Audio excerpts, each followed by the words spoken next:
Meus caros irmãos, graça e paz. Vamos meditar um pouco na palavra de Deus? Eu convido você para que possamos meditar num texto de Atos capítulo 8, do 1 ao 40. Talvez eu não leia todo porque é o capítulo todo, mas eu vou ler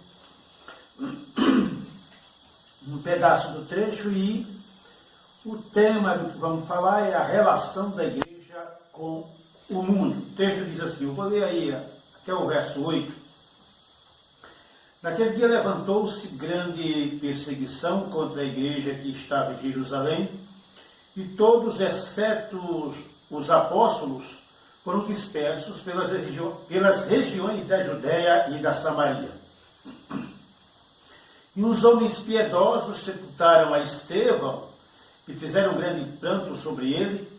Saulo, porém, assolava a igreja, entrando pelas casas e arrastando homens e mulheres, os entregava à prisão.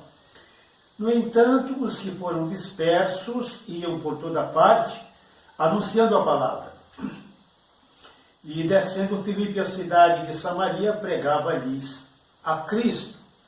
E as multidões estavam unânimes às coisas que Filipe dizia, ouvindo e vendo os sinais que operava. Pois saíam de muitos possessos os espíritos imundos, clamando em alta voz, e muitos paralíticos e coxos foram curados, pelo que houve grande alegria naquela cidade. E prossegue o capítulo, mas a relação da igreja com o mundo, né? A incumbência de Deus, de Jesus, do Espírito Santo, a nós que aceitamos a salvação de Deus, né? Jesus Cristo.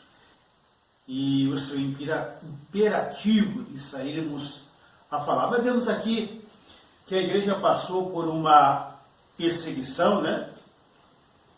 O capítulo 8 de Atos conta a história do Evangelho que começa por Samaria, por conta de uma forte perseguição naqueles dias, né? Sim, Judeia, como aponta o capítulo 1, que o verso 8 já lista esses lugares, né? Exemplo, Jerusalém, Judeia, Samaria e o mundo todo, né? Dando a ideia de todo, de completo, do capítulo 1, do verso 8, né? Que fala, mas recebereis a virtude do Espírito Santo e ser-me-eis testemunha. E aí vai listando os lugares. E aqui nós podemos confirmar que está escrito lá na Grande Comissão, né? O texto da Grande Comissão, e o Marcos 16,15, essa confirmação, ide por todo mundo e pregue o Evangelho a toda criatura. Então Deus quer que todos os homens, que todos os povos, que todos os seres humanos ouçam a pregação do Evangelho. E Ele faz uso de mim e de você. Ele quer usar a mim e a você para a proclamação, para a divulgação, né? Do Evangelho, da salvação, do Evangelho, do arrependimento. E aqui, em primeiro lugar, nós vemos o Evangelho em Samaria. Está aí no verso 1 ao 40, né? Então, o evangelista Filipe amplia a visão missionária da igreja, voltando-se para os samaritanos, né? Alcançando o terreno, o terceiro estágio da grande comissão, Samaria.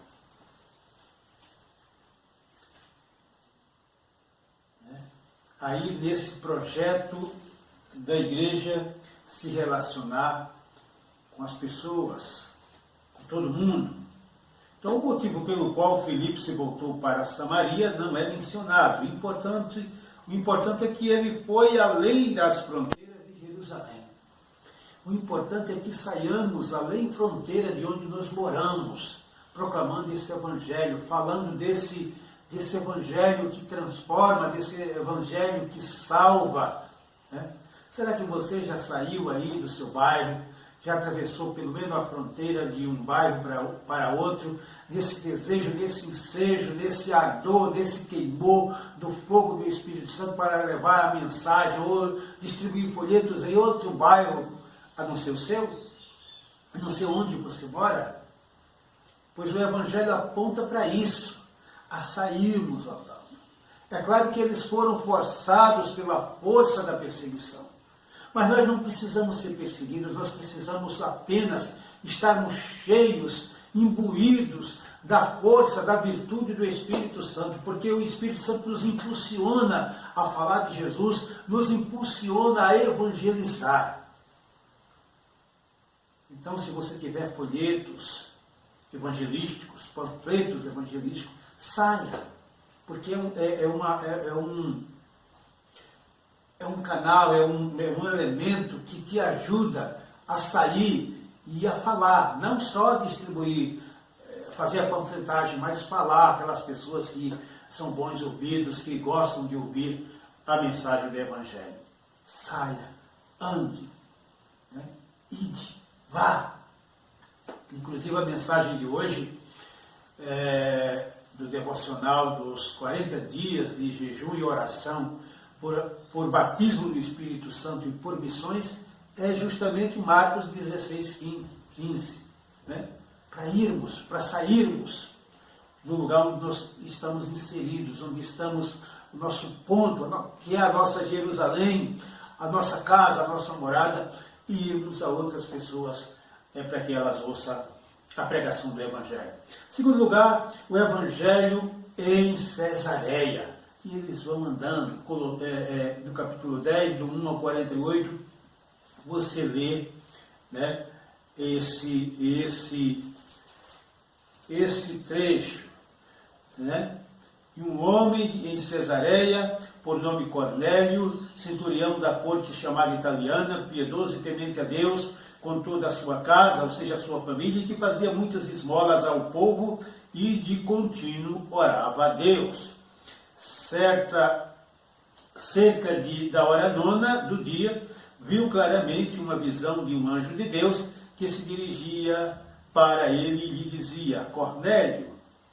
Este, fitando nele os olhos e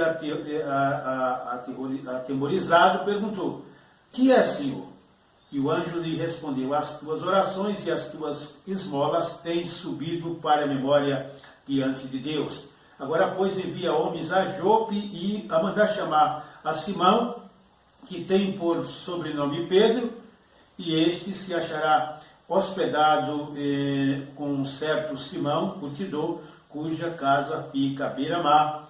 Ele te dirá o que deves fazer. Quer dizer, ele ia ser evangelizado, Deus ia enviar Simão, Pedro, para evangelizar ele, porque ele já estava orando, ele já estava nesse ensejo, precisava receber um discipulado, um ensino acerca disso. Então, é o último estágio, né?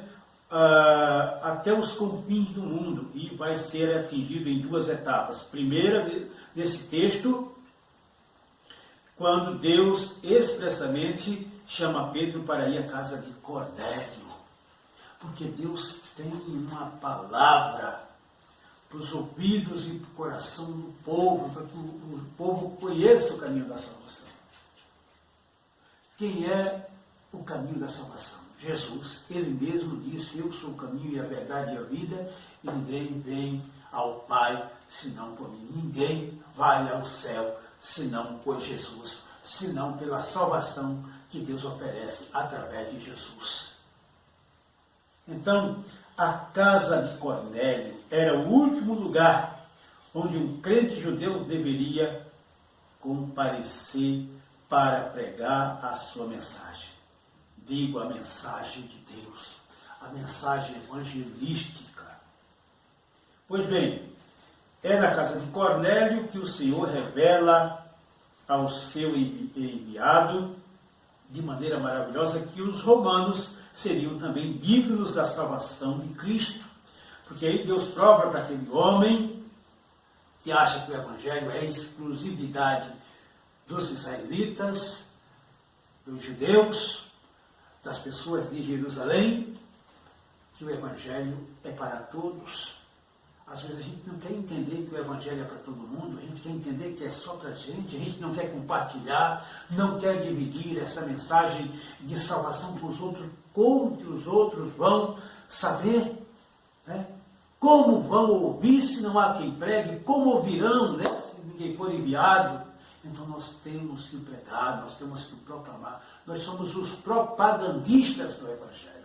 Nós somos os embaixadores do Evangelho, os representantes desta palavra, desta mensagem salvífica, nesta mensagem graciosa. Né? Essa mensagem que vem por um favor imerecido. Nós não merecemos, nós não nos encaixamos, mas Deus, por seu amor e misericórdia, nos chama a esta salvação. Nos chama a ter o nosso nome escrito no livro da vida. E as pessoas precisam saber disso. Precisam saber que religiosidade não leva ninguém a lugar nenhum. Que religião não tem o poder de salvar. Quem salva é Cristo, é Jesus. E que as pessoas precisam olhar para Ele para serem salvas. Precisam olhar para o Calvário para serem salvas. Então, querido, em terceiro lugar, o Evangelho em Antioquia da Síria. Atos 11, do 19 ao 30. Aqueles, pois, que foram dispersos pela tribulação suscitada por causa do Estevão, passaram até a Fenícia, Chipre e Antioquia, não anunciando a ninguém a palavra, senão somente aos judeus. Havia, porém, entre eles alguns cíprios e sirenenses, os quais, entrando em Antioquia, falaram também aos gregos, anunciando o Senhor Jesus. E a mão do Senhor era com eles, e grande número creu e se converteram ao Senhor. A mão do Senhor é com você. Os sinais seguirão aos que creem. A manifestação do Espírito Santo vai estar em você, o Espírito Santo vai estar em você todos os dias. Deus garantiu que Ele estaria conosco todos os dias, todos os momentos, até a consumação dos séculos, até o arrebatamento da igreja. E chegou a notícia dessas coisas aos ouvidos da igreja em Jerusalém e enviaram Barnabé a Antioquia, o qual, quando chegou e viu a graça de Deus, se alegrou e exortava a todos a perseverarem no Senhor com firmeza de coração, porque era homem de bem e cheio do Espírito Santo e de fé, e muita gente se uniu ao Senhor. Partiu, pois, Barnabé para Tarso em busca de Saulo, e tendo achado, o levou para Antioquia, e durante um ano inteiro reuniram-se naquela cidade. Olha a missão, olha aí o campo missionário, né? E instruíram muita gente em Antioquia. Os discípulos pela primeira vez foram chamados de cristãos. Então, é a segunda etapa da ordem de Cristo aos discípulos, no que se refere à pregação até os confins do mundo, os confins da terra. Então se desloque, proclamando o Evangelho. Arranje folhetos evangelísticos, que é uma boa ferramenta para você, é um bom gancho para você começar a pregação do Evangelho. Veja as praças, uma praça movimentada aí na sua cidade. Né? Então, na Síria, em uma de suas primeiras cidades, vai receber o impacto da mensagem de Cristo. O resultado é tanto impacto que a igreja em Jerusalém resolve mandar Barnabé àquela cidade para verificar como as coisas estão acontecendo. Né? Porque porque a ação poderosa do Espírito Santo chama a atenção. Então essa igreja de Antioquia vai ser fundamental para a obra evangelizadora da igreja de Jesus. É uma coisa ampla, é uma coisa gloriosa, é um marco. Então Antioquia se dedica ao conhecimento da palavra de Deus, assim como eu e você também devemos estudar a palavra de Deus. Será que você é matriculado na escola bíblica, ou você nunca foi lá ver como é, ou você nunca experimentou, né, ser um participante da escola bíblica dominical? Então, meus queridos, essa igreja se dedica à palavra de Deus, ao conhecimento da palavra de Deus, de ministrar esta palavra e viver em total comunhão. Também era a igreja solidária através de ofertas aos necessitados. Era uma igreja misericordiosa, amorosa, que ajudava o próximo. Né? Concluindo, meus queridos, essa pequena mensagem desse livro tão missionário, tão evangelístico, que dá aulas de evangelismo, que dá aulas de missões, algumas particularidades aqui, curiosidades sobre Antioquia. Moderna Antaquia, no sul da Turquia. Era a capital da Síria, construída em 301 a.C. por Seleucio Nicator, fundador do Império Seleucida. Era um grande centro comercial que se localiza no vale fértil e cheio de montanhas imponentes e cobertas de neve. Antioquia significa a bela e adorada. É bacana? E foi a primeira igreja gentílica constituída aqui nessa cidade e que marcou e ficou famosa até aqui, porque foi os seus moradores que apelidaram os crentes de cristãos pela primeira vez em Antioquia. Um grande abraço, sempre estudando a palavra de Deus, leia a Bíblia, sempre que puder, divulgue o que a palavra de Deus quer que divulguemos, seja um evangelista, faça a obra de um evangelista. Se tem medo, se não sabe abordar alguém, aprenda, entre num grupo que vai para você aprender, memorize os versículos bíblicos do plano de salvação, como João 3,16, Romanos 3,23, Apocalipse 3,20, essas coisas evangelísticas, né? E seja feliz sendo um propagador do Evangelho, sendo um evangelista, um missionário. Né? Cada crente, um missionário, assim disse Oswald Smith, né? No seu livro A Chamada do Mestre. Seja abençoado, um grande dia para você e que Deus em Cristo